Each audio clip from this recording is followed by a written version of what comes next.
My name is Paul McManamon. I'm one of the co-chairs of the Harnessing Light 2 National Academy of Sciences study. I spent 40 years with the United States Air Force. When I retired, in 2008, I was chief scientist of the Sensors Directorate Air Force Research Lab. Now, in addition to volunteering for studies with the National Academy, I spend half time with the University of Dayton, the later on Optical Communications Institute, and I've got a little company called Exciting Technology, LLC. I told people when I retired I was going to work on what excites me. And to a large extent, I've done that, including things like the National Academy study on harnessing light. We have reviewer comments back. We're going through the reviewer comments. As soon as we are satisfied, we'll send it to the monitor, who's sort of like an editor in a journal.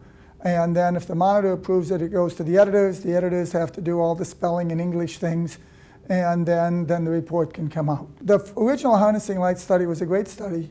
You know, when I've talked to people like Larry Goldberg at National Science Foundation, who was one of the sponsors for this study, I know he feels, and I agree with him, that the harnessing light study was a great study, but it didn't get the publicity, it didn't get the dissemination it should have, at least in the United States. Now, I will say that we had a meeting over VTC with people in Germany representing the German government, and they made comments about how some of the robustness of their economy could be directly attributable to the fact that they actually paid attention to the results of harnessing light. And in the United States, we didn't pay that much attention, and our economy isn't as good as the German economy. It's not a direct correlation, but I'm hoping anyway that in lots of areas, some of our recommendations can end up having an impact. Optics in general is an enabler. You don't think of Google as an optics company, but there's over 1 million lasers in a typical Google data center.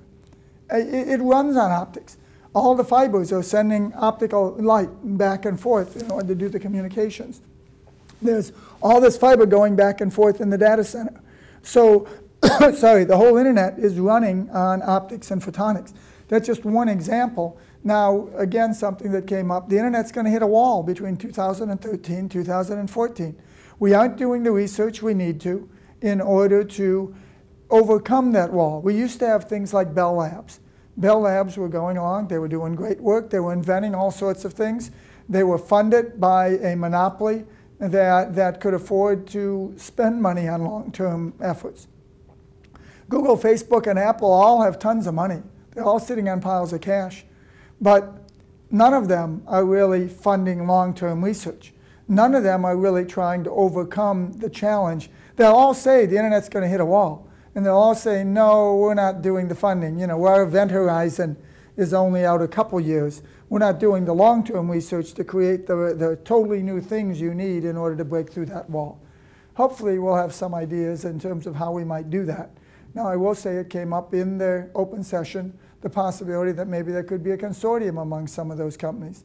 We've got to do something to try and replace the Bell Labs that don't exist anymore. You know, so that's the type of thing that we brainstormed about, and hopefully we'll have some good thoughts. And regardless of what comes out in the study hopefully will just be the start of any discussions. The National Academy says such and such. That's okay, but the National Academy will pontificate in this study in terms of suggesting broad themes or places to go. It won't be a detailed thing, step number 1, 2, 3, 4, 5, here's exactly the solution.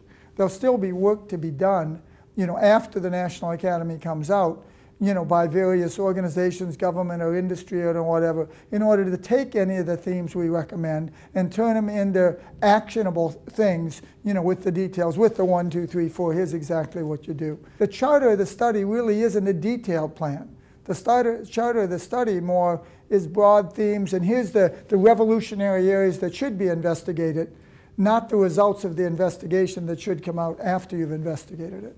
There's also a general education of the populace that is required. As I said, even I'm in optics and photonics, and I really didn't realize the pervasive impact optics and photonics has in just about everything we do. And so if you add up as an economist and say, well, what percentage of the economy is optics and photonics? It's a tough question, because do you just count the cost of the diode laser? Or do you count the cost of the whole Google data center that has all these diode lasers in it? Or do you count the cost of the economy that's relying on Google, and the internet? And in fact, my view now is that you really count the cost of the whole economy, that ultimately is based on a lot of that optics and photonics and wouldn't exist without it. And yet the actual optics and photonics contribution is very, very minor. So I think there's an education issue. If you're going to get support from, say, congressmen in order to put more money into some particular area, or maybe not put more money into it, we're in a constrained budget environment, maybe just we adjust and invest more efficiently in one place or another. The way to do that is to educate the population, and if the population is educated, then they'll make sure that the politicians do what they want.